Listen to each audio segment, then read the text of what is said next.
histoire boraine ou une autre histoire noirgoudaine? Pas de l'agneau ou borinage? Qui vote borinage?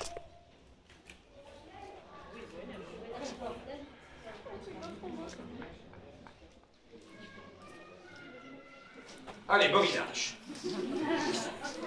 Dans le borinage, vous savez, c'est une région donc où on se crêpe le carbone dans le fond de la terre pour tout juste avoir un cancho de pain arséqui et même ni de bure à mettre dessus, même pas de beurre, seulement du saindoux. Le saindoux, c'était déjà un luxe.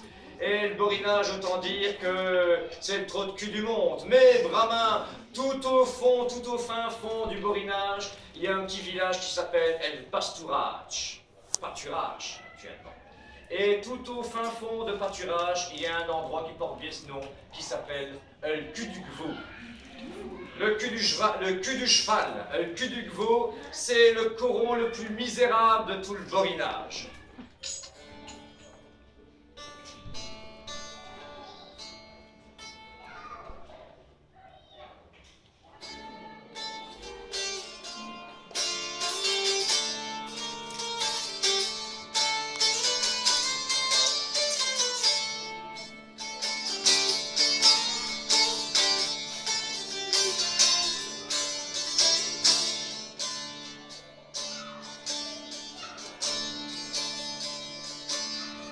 Mais même au cul du Gvaux,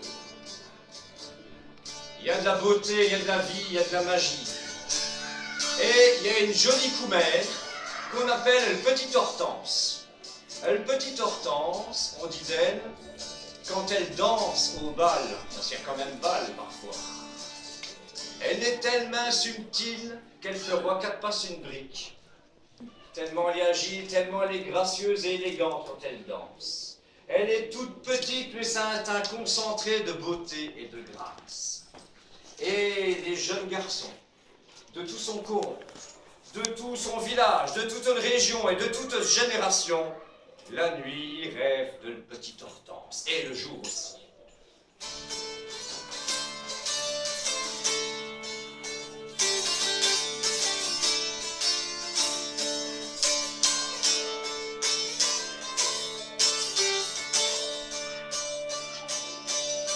Mais le Petite Hortense, elle a un caractère de fourchot.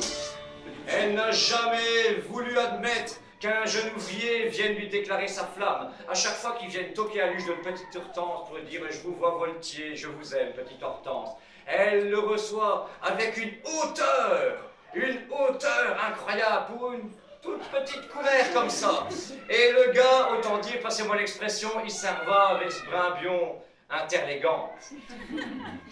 Et il ne revient jamais. Il est tout défoutu, il est tout déconfit et n'ose jamais revenir près de la Petite Hortense. Et les gens disent d'elle, elle se file là, vous savez qu'elle elle ne veut pas d'un fils d'ouvrier. Non, elle ne veut pas d'un enfant du peuple. Elle voudra se marier avec un garçon, un médecin ou bien un notaire, parce que ce fille-là, elle une fière cul. Elle veut péter plus haut que le trou de ce cul. Et vous savez bien sûr, ce qu'il arrive quand on veut péter plus haut que le trou de ce cul. On attrape un trou dans ce dos. Et dans le coron, il y avait aussi un jeune homme qu'on appelait un grand Delson. Le grand Delson, c'est un homme costaud et tendre. Et tout le monde l'aime bien, tout le monde le voit voltiers. Ça n'est ni un bagarreur, ça n'est ni un buveux, c'est un bon parti. Il est bel homme, il a l'air toujours un peu songeur, un peu rêveur. Et beaucoup de filles rêvent de lui. Les filles du coron, les filles de ce village, les filles de tout le borinage, les filles de toute génération. Mais seulement ces pauvres filles, elles sont stomaquées, elles quittent sur le cul, elles tombent à la renverse, autrement dit, le jour où elles apprennent que le grand Delson, il a cueilli amoureux, il s'est amouraché de la Petite Hortense. Ouais, ben tant pis pour lui, il quiera ce nez d'un brin. Il sera malheureux toute sa vie. Un jour, il prend ce courage, à 2 mains, même à 4, il s'en va toquer à l'huche de Petite Hortense. Et pour la première fois de sa vie, elle accepte qu'un homme lui parle, et elle lui donne rendez-vous. Et puis, ils commencent à nouer une relation. Et bientôt, ils sont fiancés, et puis ils se marient. Et ça, eh ben là, les mauvaises langues du coron, ils n'ont plus qu'à clouer le bec. Parce qu'une fois mariés, Hortense et Adelson y filent le parfait amour. C'est l'entente parfaite, c'est la tendresse, c'est le grand amour. Et ça dure, et ça dure, et ça dure au moins 1 an. Parce qu'au bout d'1 an, le petite Hortense, elle commence à en avoir assez de cette vie. Cette vie a tout dit, saquer le diable, tirer le diable par la queue, à manger de le vaquin ragé. On a beau bouter, et bouter, et bouter, et travailler comme des bêtes de somme. Eh ben, pas moyen de mettre un petit sou de côté, non, non, pas moyen. Et le soir, quand Adelson revient de son boulot à la mine, elle lui raconte ses soucis, elle lui raconte sa révolte. Et elle lui dit, tu te rends compte, Adelson, que je suis couturière. Elle était couturière de métier. Et je suis couturière, et je n'ai même ni le temps, ni les yards pour rassarcir mes cotes. J'ai des cotes à trop, alors que je queue des vêtements pour les gens. Et lui, ben, comme il a revenu de le fosse et qu'il est scrand, et que le soupe est prête, parce que pourtant, ça fait de bonne soupe, il a la soupe, et de temps en temps, il fait... Ça fait des slurps comme dans un canchon bien connu. Hein. Et au bout d'un moment, le temps passant, Hortense, elle a tellement ce compte de parler un peu dans le vide, de ne jamais avoir une réponse ou un soutien d'une façon ou d'une autre, ne fût-ce qu'en parole, qu'elle a vraiment ce compte. Elle en a marre. Et elle dit à Adelson, Adelson, allez au diable! Là-dessus, pour le premier coup, Adelson s'énerve. Il s'enlève de ce cahier. Et il y a une soupe qui coule, qui déborde. Et puis, il s'en retourne et il s'en va un claquant luche qui a du plat de kiki. Et il s'éloigne dans la nuit. Et cette nuit-là, le petite Hortense, elle ne voit pas revenir le grand Adelson. Et elle commence à s'inquiéter. Surtout que le jour suivant, elle ne le voit pas non plus. Et une nuit encore se passe. Et petite Hortense s'inquiète sérieusement. Je l'ai envoyé au diable. Allez savoir s'il n'est pas vraiment allé se livrer au diable. De désespoir. Je lui ai parlé trop durement. Le matin suivant, il y a une mécaine, une femme bien connue dans la région qui passe devant chez elle, alors qu'Hortense, ravise, scrute l'horizon du coron. Mais l'horizon d'un coron, ça devient long, hein. Elle scrute l'horizon en espérant voir revenir son homme. Et puis, il y a cette femme-là qui arrive, qu'on appelait une gazette. Parce que c'est toi, gens qui d'alois, d'une plage à l'autre dans les maisons, boire une jatte de café, écouter ce qu'on y racontait, et aussi raconter ce qu'elle avait entendu ailleurs, et ainsi de suite, ce qui avait été vu et entendu. Ben, elle fait cet ouvrage de gazette. Et elle dit, Hortense, vous vous inquiétez pour vos hommes? Ah ben, vous savez qui? Le grand Adelson, qui était aussi sérieux, qui, contrairement à la plupart des jeunes hommes, des jeunes borains chez nous autres, ça n'est ni un buveux, ça n'est ni un vantard, ni rien du tout. Eh bien, vous savez bien qu'il s'est mis à boire, à stranner un chien qui est le tonneau, à relaper comme un pourchaud, tellement qu'il s'est foutu une douffe. Je me demande ce qui t'est arrivé là. Je me demande comment est-ce que cet homme-là, il est si malheureux pour se mettre à boire ainsi. Hein. Et puis là, elle continue son chemin. Et à ce moment-là, Hortense dit, ah, Coumarance, eh bien, dès que tu verras à la maison, je vais te skater, elle mange de ramounette sur une tiette. Je vais te casser le balai sur la tête. Et ce soir-là, il arrive, il a encore un petit palot d'avoir cuvé tout l'alcool qu'il a strandé. Mais il a un regard déterminé et dur. Et il dit, Hortense, d'ailleurs, elle arrête son geste vengeur. Hortense, vous m'avez envoyé au diable, vous m'avez envoyé au diable. Eh bien, je vais d'aller au diable. Je vais d'aller au diable pour lui demander des yards, pour lui demander des sous, pour lui demander la richesse, et on sera sorti d'affaire. Alors pour ça, il faut savoir que dans la région, et un peu partout sur Terre, le diable, il a des boutiques. il y a des endroits où vous pouvez le rencontrer, souvent à la croisée des chemins, à la croisée de 4 chemins, dans des endroits déserts, ou à minuit sonnante, la nuit du vendredi au samedi, vous pouvez le rencontrer et vous pouvez lui demander ce que vous voulez. Généralement, on lui demande, tout bêtement, la fortune. Mais pour ça, il faut être muni d'un noir-glen. Une poule noire. Une poule qui doit avoir le plumage noir comme une gaillette de carbone. Noir comme le charbon. Et quand vous avez une poule comme celle-là, et que vous la tuez, votre âme passe dans la poule. Vous perdez votre âme comme ça. Et puis vous allez apporter la poule morte au diable, avec votre âme dedans, et en échange, il vous baille Brahmin Deyar. Il vous fait votre fortune. Et c'est comme ça que le lendemain, le lundi matin, Adelson, il s'en va sur le marché de Carnion, et il ramène à cette maison une noire-glaine, une belle, jolie petite noire-glaine, noire comme une gaillette de carbone. Comme on est lundi et pas encore vendredi, il faut lui trouver un logement dans leur petite maison du Coron. Ben, il y a la remise au charbon, hein, une petite soupente derrière la maison. Il lui installe une perche et c'est là qu'elle passe la nuit. Mais avant d'aller dormir, cette petite poule, qui est très familière et confiante, eh bien, quand Adelson s'installe,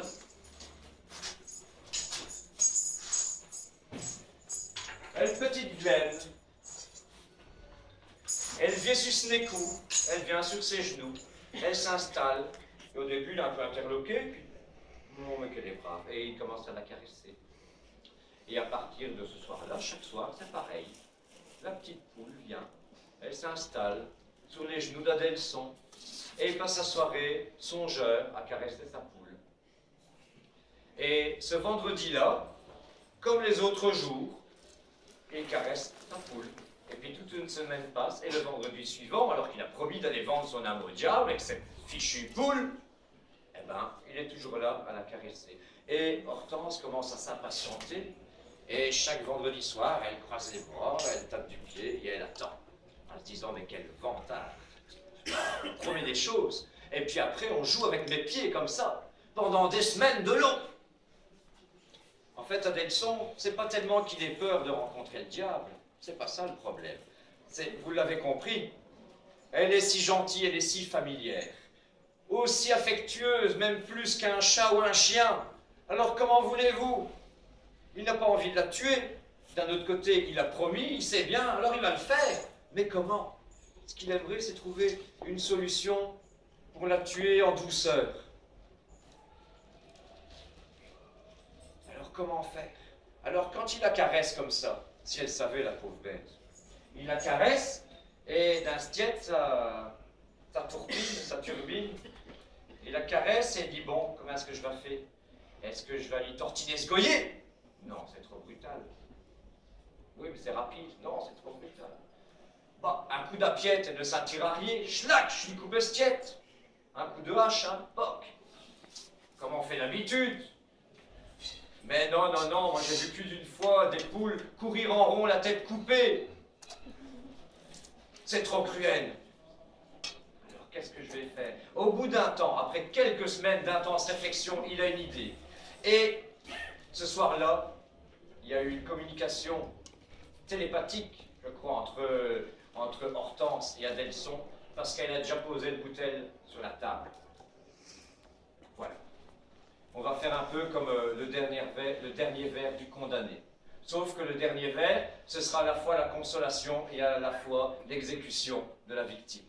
Parce que les Glenn, elles n'ont pas l'habitude de boire de l'alcool raide comme ça. À l'époque, et encore maintenant, ça existe, on faisait du genièvre, qu'on appelle aussi du schnick ou du péquet. Eh bien, Adelson et Hortense, ils se disent, avec une goutte de péquet, un grand bac de péquet, je vais faire avaler ça à la poule, et ça va lui décaper l'intérieur, et elle va mourir, comme ça. Mais quelque part, c'est une façon plus civilisée, ouais, de faire mourir la poule. C'est tout ce qu'il a trouvé. Bon, alors, on verse un petit verre, il ouvre le bec de la poule, gloup! Il y a ses yeux qui qui font des pètes de feu, et puis, à un moment donné, très vite, il a une poule toute molle, toute morte, dans les mains. Voilà. Il se sert un deuxième bac, lui qui ne boit jamais, mais ça c'est pour se donner du courage et aussi pour se consoler. Après, il prend la poule, il prend un sac à patates vide, et il se met en chemin vers un de ces endroits qu'on appelle l'Urée du Nord-Bonhomme. L'Urée du Nord-Bonhomme, c'est un endroit, je vais vous montrer le commun, dès que vous voudriez aussi vendre votre âme au diable pour devenir célèbre ou richissime, ou même les deux à la fois, si vous marchandez bien votre coup avec Lucifer. Donc, si vous quittez, mettons, pâturage Culiveau, vous rejoignez ce qu'on appelle la Transborène, la grande route qui traverse tout le Borinage. Et là, à un moment donné, vous arrivez à un carrefour qu'on appelle encore à cette heure le carrefour de la mort. Et de là, vous voyez sur votre gauche le cimetière de Noirchain et le clocher de l'église. Vous tournez à gauche, vous longez le cimetière, vous continuez plus loin. Et puis là, vous tournez encore et vous arrivez dans un endroit, un chemin creux avec des talus très très hauts comme ça, où même le jour, il fait sombre comme la nuit. Mais alors, en pleine nuit, quand vous arrivez là, il fait noir, noir, noir, sombre, comme dans le cul d'un fouan. Un fouan, c'est une taupe. Hein. Et là, Delson arrive, et il entend les 12 coups de minuit, comme quoi il y a un arrangement entre le diable et le bon Dieu, c'est bien connu. Ils font affaire ensemble. Hein. Ils se font bien leur jeu. Et puis, bang, bang, bang, les 12 coups de minuit. Et puis, il entend une voix derrière lui. « Que voulez que ma mort ?»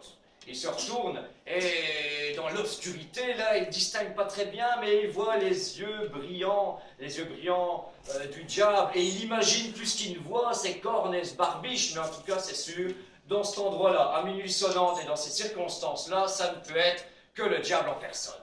Et il dit, j'aimerais bien d'ailleurs, si vous me remplissez mon sac à patates, là, avec des écus d'or, je serai enfin sorti de la misère, pour toujours, et ça me ferait bien plaisir, parce que je tiens compte, j'en ai assez de vivre misérablement comme ça. D'accord, et t'as ce qu'il faut? Ouais, la poule est là. Ben, il met le sac. Il donne le sac, sans qu'on lui arrache le sac des mains, puis il n'entend plus rien pendant un moment donné. Silence épais qui s'installe. Et hop, le diable ressurgit et lui tend un sac énorme. Il l'aide à le charger sur le dos. Adelson donne la poule au diable, et le voilà qui part, et ça y est. Et tout en partant avec son gros sac d'or sur le dos, il se dit, tenez, je viens de vendre mon âme au diable, je croyais que ça me ferait quelque chose, que je sentirais comme un manque, un creux quelque part, et je ne sens rien du tout. Ça ne me fait ni chaud ni froid. Peut-être qu'on verra plus tard. Et il continue à avancer, à s'éloigner tout doucement. Et le diable, lui, il est bénesse parce qu'il a encore fait une bonne affaire, il a la poule en main et il regarde Adelson qui s'éloigne en disant d'un tiède, à bientôt, camarade, à bientôt. Bienvenue en enfer tout à l'heure. Et il a la poule dans sa main, mais touche à d'un coup. Il se sent pincer furieusement à la base du pouce. Il est tellement saisi, surpris qu'il ouvre la main et il y a le Glenelg sauf. Alors il perce l'obscurité avec ses yeux qu'il allume comme des phares. Mais comme la poule est noire, plus noire que la nuit, n'y est moyen de la retrouver. Alors, il s'adresse à Delson. Hé, rame meilleur, et Glenn et toi motoué, ta poule était mal morte. Mais Adelson, vous pensez qu'il va abandonner son butin comme ça? Non. Il s'en cœur, il s'encourt avec ses gants pasgoyés et avec un bras d'honneur au diable derrière lui.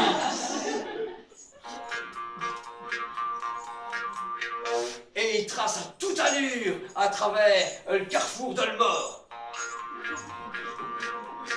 Il traverse le Transborène, comme s'il avait le diable au cul, ce qui est tout à fait le cas.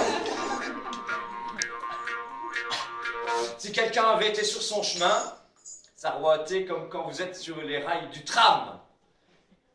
Vous avez intérêt à ressaquer vos pilles, à ressaquer vos nez, ou sinon le tram va vous le couper.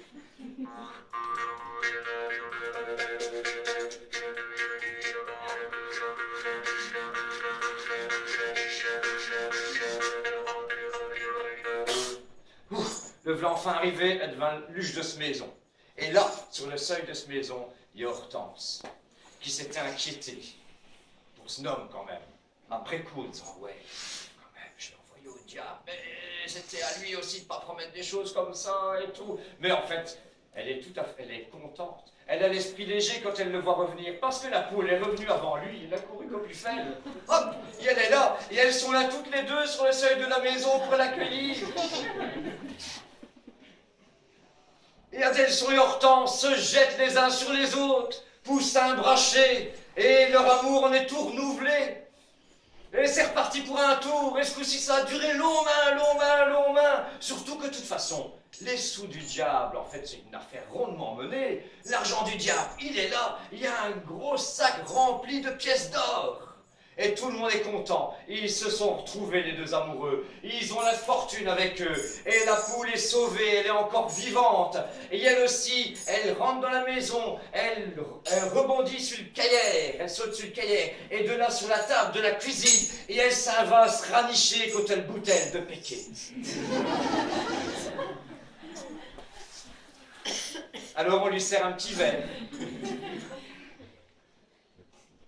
Après ça, eh bien, ils passent une excellente nuit. Ils ont rangé l'or du diable dans la remise au charbon. La poule est partie dormir du sommeil de la juste aussi, tranquille, avec une petite prome. Et puis, la vie suit son cours.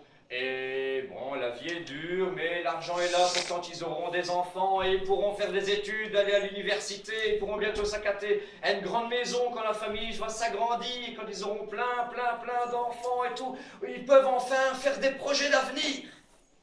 Et la poule, elle, fait aussi tous les jours des projets d'avenir.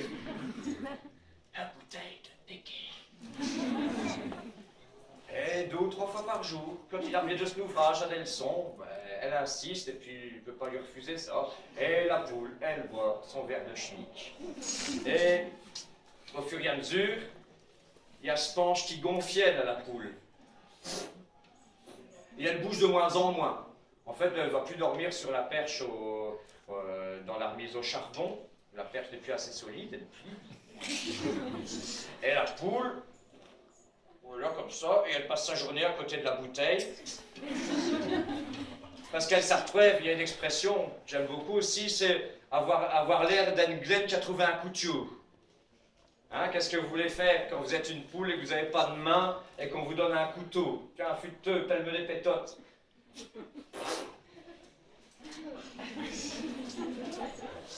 Et c'est pareil avec la bouteille, donc elle reste près de la bouteille, et dès qu'Adelson rentre de ce maison, ou que Hortense rentre de le fosse, que Hortense rentre de ce ouvrage de couturière, ouais, oups, et voilà. Et c'est la belle vie, si on veut, pour la poule, mais c'est un peu dommage pour elle, parce que, à un moment donné, elle gonfle tellement que ce qui devait arriver arrive. Hein. Le foie de la poule a pris tout le plage d'un spanche. Hein. Il n'a plus de bouillon, il n'a plus d'estomac, il n'a plus qu'un gros foie énorme qui finit par camper. Pops! Et elle meurt de sa mort de poule alcoolique de Glen Kervassine. Et s'embaume le schnick dans toute la cuisine. Et il aurait bien cuit ce foie de poule gorgé de genièvre, gorgé de péquet, il aurait cuit avec des petits oignons, ça aurait été un régal. Mais ils n'ont pas le cœur à faire ça, bien sûr. Cette poule représente trop pour eux. Même si c'est qu'une vieille kervassine, elle représente beaucoup pour eux. Alors ils l'enterrent religieusement dans le jardin, avec beaucoup de respect. Ils font un trou dans le jardin. Mais cette nuit-là, Hortense, au milieu de la nuit, elle se réveille et elle se sent oppressée. Elle a des sueurs froides. Et dans un coin de la chambre, il y a 2 yeux mourdreux, 2 yeux méchants, qui la butent, qui la regardent comme ça fixement. Et elle entend une voix qui dit « Chou qui vient de rive, servadraf !» C'est quelque chose qui veut dire comme ce que tu as gagné facilement, tu le perds facilement aussi. Ou bien acquis, le mérite. Bien mal acquis, etc. Eh ben, Jarvier meilleur, continue la voix. Et là-dessus, elle ferme les yeux, elle se rendort. Le lendemain, ils s'en vont dans la remise au charbon. Et le sac avec les sous du diable, eh eh bien, le sac est vide, il n'a plus rien dedans. Il n'a plus que de tourette de carbone et une petite plume noire. Tant pis, il faut une raison. Et le printemps suivant, à l'endroit, ils ont tiré le glen, il y a quelque chose qui pousse. Très très vite, on le voit pousser d'un jour à l'autre. Tiens, c'est un rosier. Et puis le rosier grandit, grandit, grandit. Et au premier rayon, au premier beau temps, au premier rayon du soleil, eh bien, il y a un bouton qui apparaît et c'est une rose noire. Et cette rose, un beau jour, elle éclot et ça sent le chic. Et depuis ce temps-là, au cul du veau pasturage, à tous les cours, qu'il y a un bio rayon de soleil, dans tout le coron, ça sent le piqué.